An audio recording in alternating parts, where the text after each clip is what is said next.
Pourquoi beaucoup de chrétiens demeurent des bébés spirituels? Comment parvenir à la maturité et comprendre les choses spirituelles? Telles sont les questions auxquelles nos deux invités de ce soir tenteront de répondre.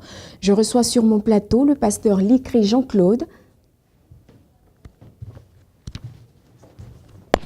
Bonsoir pasteur, bienvenue, bonsoir. Veuillez vous asseoir.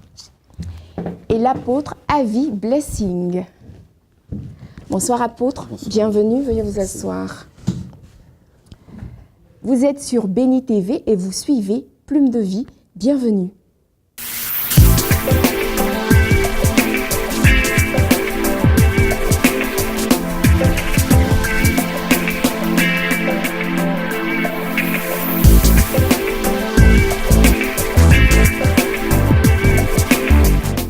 Bienvenue à Plume de Vie, votre émission littéraire sur Béni TV. Notre œuvre de ce soir s'intitule « Ne vous arrêtez pas ici » du pasteur Chris Oyakilome. Et pour en débattre, nous recevons deux pasteurs et non des moindres, le pasteur Likri Jean-Claude. Bonsoir pasteur. Bonsoir. Bienvenue encore une fois. Merci. Vous êtes pasteur à l'église évangélique La Bénédiction. C'est cela. Nous recevons également l'apôtre Avi Blessing. Bonsoir apôtre. Bonsoir. Encore une fois, bienvenue sur notre plateau. Merci, merci. Vous êtes fondateur de la Cité des vainqueurs du royaume. Oui, c'est cela. Le pasteur Chris, dont nous étudions l'œuvre ce soir, est président de Christ Embassy, qui est basé au Nigeria, en Afrique du Sud et dans plusieurs pays sur le globe. Au chapitre 1, l'auteur nous parle de l'histoire du prophète Élie et de son serviteur Élisée. Selon vous, apôtre, pourquoi Élisée a refusé d'attendre le prophète à Gilgal?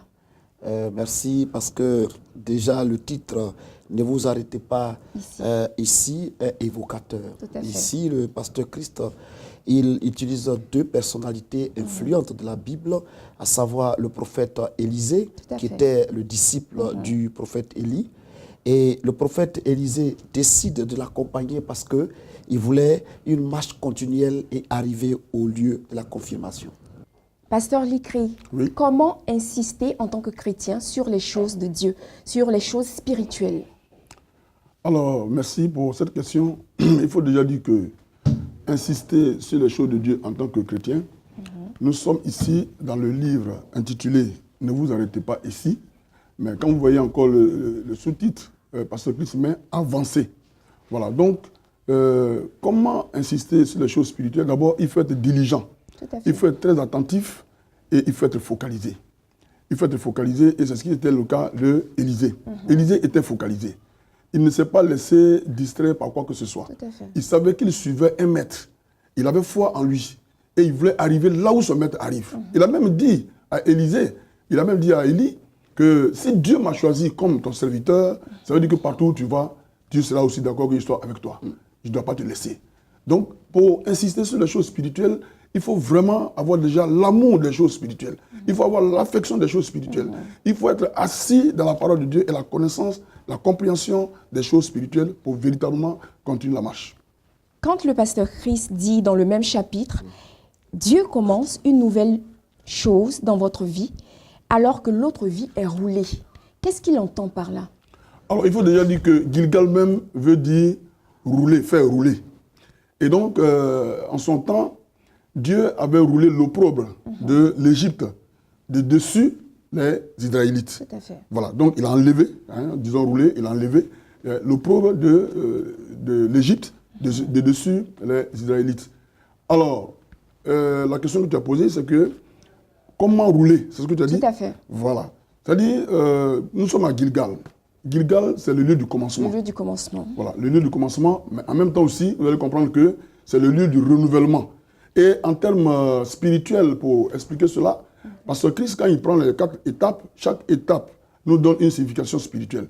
Gilgal, il dit que c'est le lieu du commencement, c'est le lieu de la nouvelle vie. Tout à fait. Voilà, en Christ. Mais en même temps, le lieu du renouvellement, parce qu'il y a des gens qui sont arrêtés là, ils sont retournés, on les appelle des rétrogradés, des rétrogrades. Voilà, des gens qui ont rétrogradé. Et ces personnes-là, quand ils arrivent, ils doivent aller d'abord à Gilgal. On ne doit pas les envoyer à Bethel. Parce qu'ils sont partis, ils sont revenus. Impossible de sauter cette étape. Non, non, non, cette étape, elle est obligatoire. Et vous allez voir qu'il y a des gens qui ont rétrogradé, mais quand ils reviennent à l'église, ils passent immédiatement à Bethel. Comme si de l'avant, ils doivent tout recommencer. Donc c'est le lieu du commencement, le lieu du renouvellement. C'est pour ça que Dieu, il a été écrit, le pasteur Christ a dit, ici, l'étape 1, c'est Gilgal, où Élisée a refusé de laisser partir son maître parce qu'il voulait le suivre jusqu'à destination pour arriver au lieu de la confirmation, comme l'a dit l'apôtre.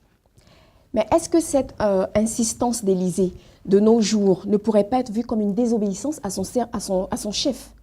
Non, tout à l'heure, à la suite du pasteur Licré, pasteur Licré disait tout à l'heure que Élisée avait quelque chose de spécial en lui.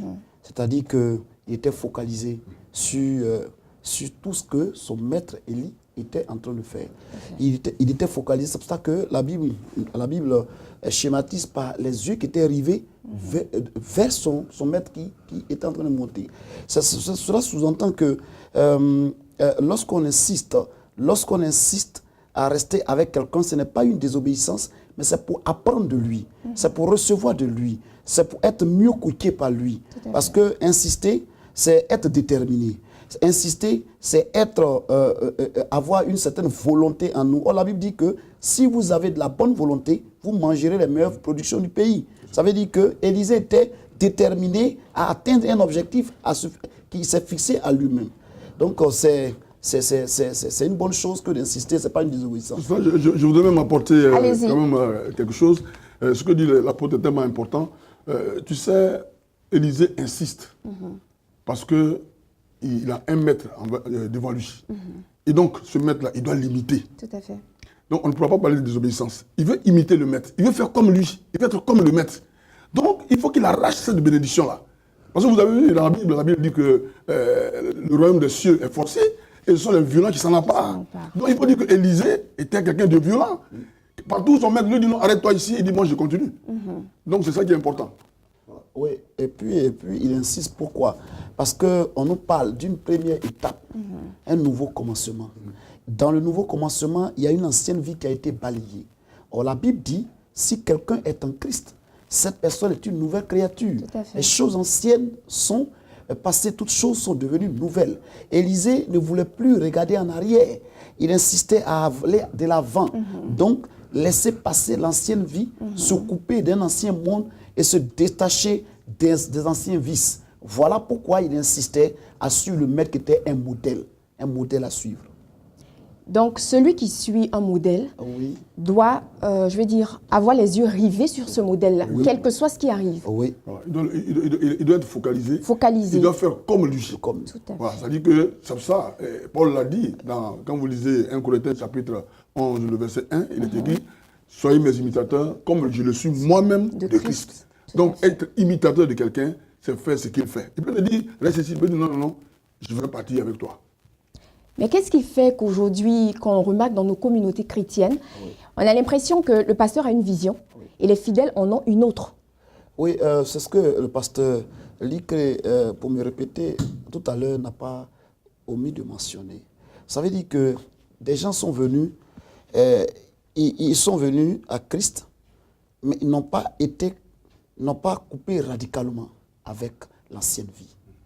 Ils sont venus à Jésus, pas pour ce que Jésus est, mais pour ce que Jésus a.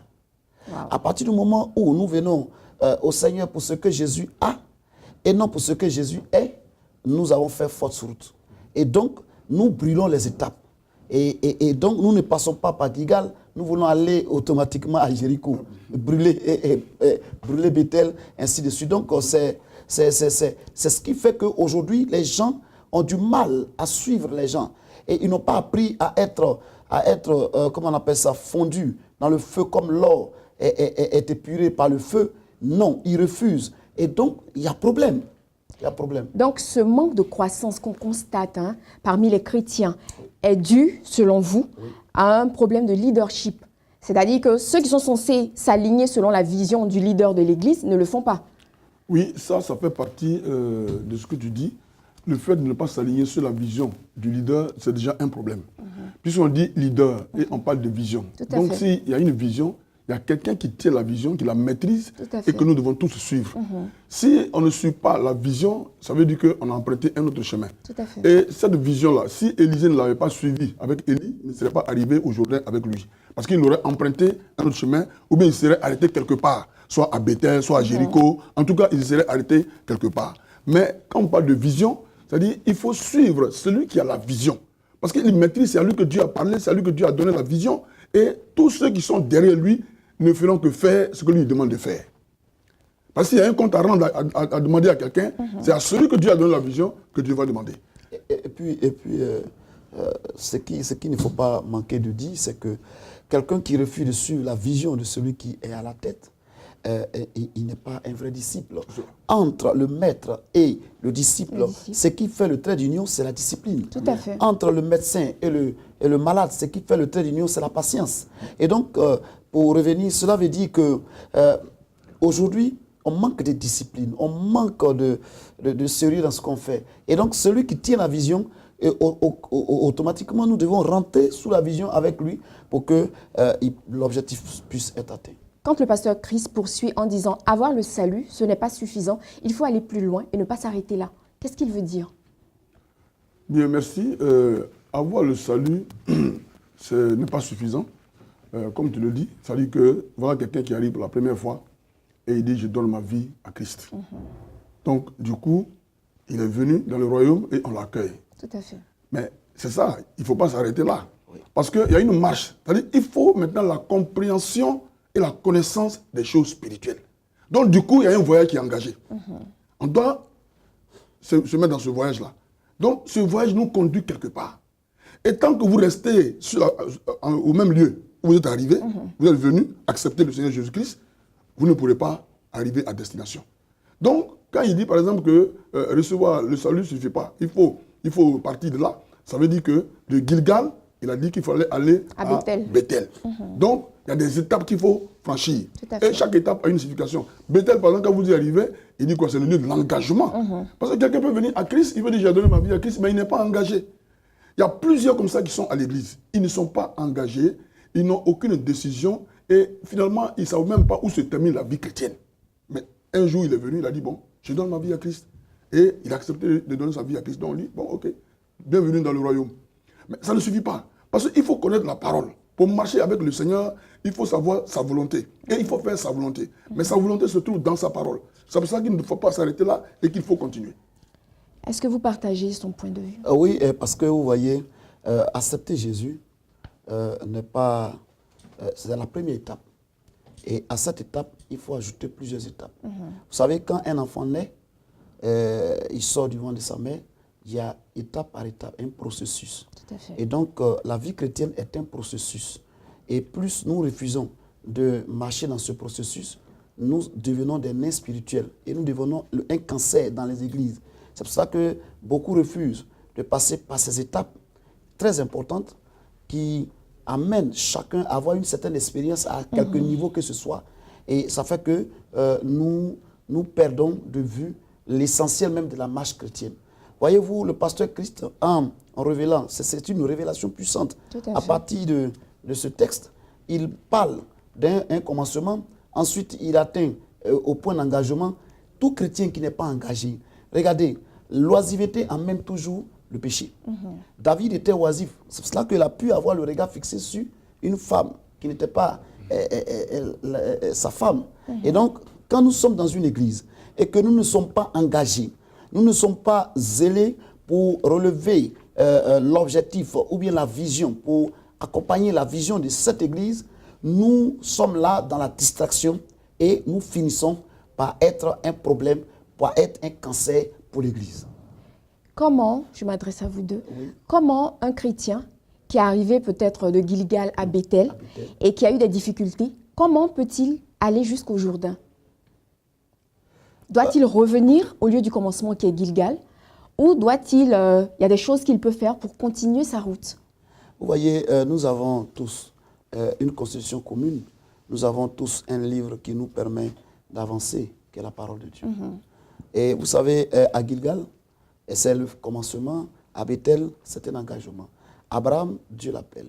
Abraham, quitte ta patrie, quitte la maison de ton père, je te bénirai, je rendrai ton nom grand, je ferai de toi une source de bénédiction et toutes les nations de la terre seront bénies en toi. Abraham obéit, il quitte pour un lieu bien précis. Il arrive à Bethel, il prend un engagement. Et l'engagement, c'était difficile. C'était difficile à obéir à cet engagement. Et dans ce engagement, il bâtit, la Bible dit qu'il bâtit un hôtel. Il bâtit un hôtel. Il bâtit là un hôtel. Bâtir un hôtel, c'est accepter de s'asseoir. Accepter de rester à l'écoute du maître. Et là, Marie, pour aller dans le Nouveau Testament, Marie a bâti un hôtel sous Jésus-Christ. Elle passait son temps à écouter Jésus-Christ. C'est pourquoi d'ailleurs Jésus a dit, tu as choisi la part Marie, qui ne te sera pas ôtée. Tout à fait. Et sa sœur, quant à elle, était aux choses domestiques.